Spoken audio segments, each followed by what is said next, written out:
Hey everyone, alright, so this is Ziki here and I hope you're having a great day.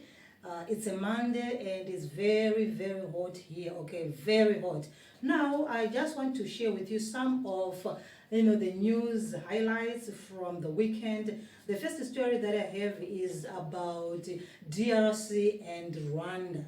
So, D.R.C announced that they were suspending flights from Rwanda because they are accusing Rwanda of supporting a rebel group. Okay, and so they said because of that they are suspending, Rwanda Air and also stopping them from using their airspace. Rwanda Air uses D.R.C route to go into countries like Nigeria, yes.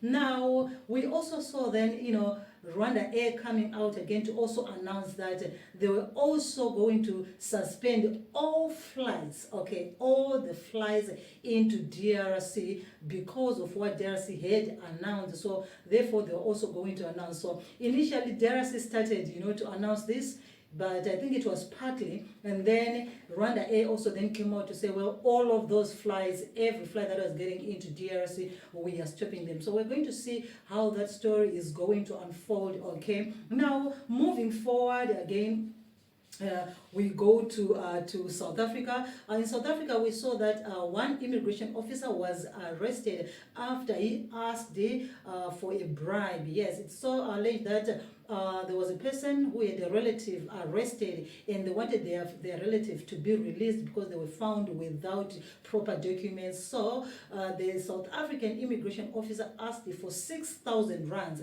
in exchange for this person who was arrested. And because of the investigations with the Hawks, the immigration officer was arrested, and this one happened in Bloemfontein. Okay. Also, Zimbabwe, we saw that the Beitbridge border post has been going through some revamp. Okay. Now, on Wednesday, there's going to be official opening of a bus terminus there, and right now they're doing, some test runs. Okay, but they say everything is proper. So on Wednesday, is going to be officially opened a bus terminal at Beitbridge border post. Beitbridge border post have been, trying to put to improve their infrastructure, and also in addition to technology and everything to make the flow and the movement of people and vehicles to be easier at the border. So yes, this is all I have for you, my friends. Now, to another story that also made the weekend, we saw Rihanna's Fenty products opening up in Africa, and we saw all the photos from around Africa, Zambia, Zimbabwe, South Africa, everywhere we saw it. But there's been a backlash again, other people saying they were baffled to see how these celebrities were celebrating Rihanna's product in Africa, and yet they don't support their own African products.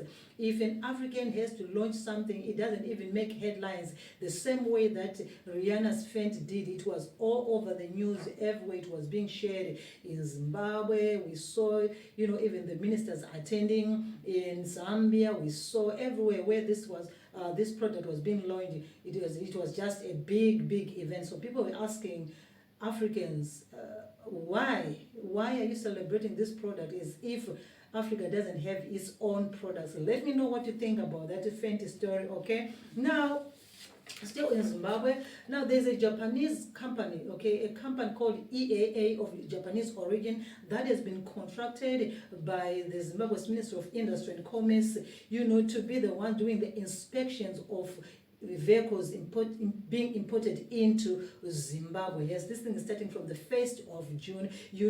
Most of imported vehicles coming into Zimbabwe, they come from the UK, from Singapore, from Japan, from Emirates, all those places. So now this company has been appointed to do all the inspections and giving out the certificate. Okay, so this company is the one, like I said, which has been appointed, to do all the pre-shipment verification and giving out those certificates, right? So if you are looking at buying, importing a car into Zimbabwe, this is the company you are going to be dealing with. I know there's been some talks on social media around this story, but I'm not going to dwell on that story. All right, now moving forward, on the showbiz news, we saw South African sensation, that is Casper Nyovest, coming into Zimbabwe and performing. We saw the videos that were coming from there. Indeed, it was a blast.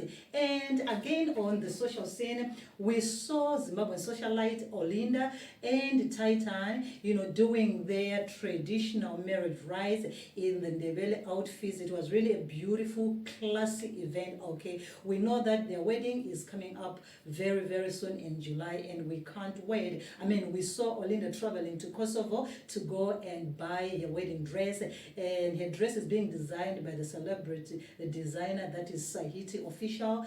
And yeah, we saw everything that has been happening there, people talking, a lot of things going on social media around this whole issue. But at the end of the day, each person is different from the other person. In as much as us, as netizens, we want to compare people like, your marriage was better than this one's traditional wedding was better than this one. But people are not getting married to the same man, So I think to me there is no comparison there. I've already seen how people were comparing Olinda's traditional wedding and to some other socialites' traditional wedding, okay? But to me, there is no comparison, okay? There is no comparison. Every person is different, preferences are different, and their husbands are different, okay? So this is all I wanted to share with you, my friends. And if you are new to the channel, please subscribe and stay. And of course, we're going to be coming up with more discussions and more stories. Until then, peace.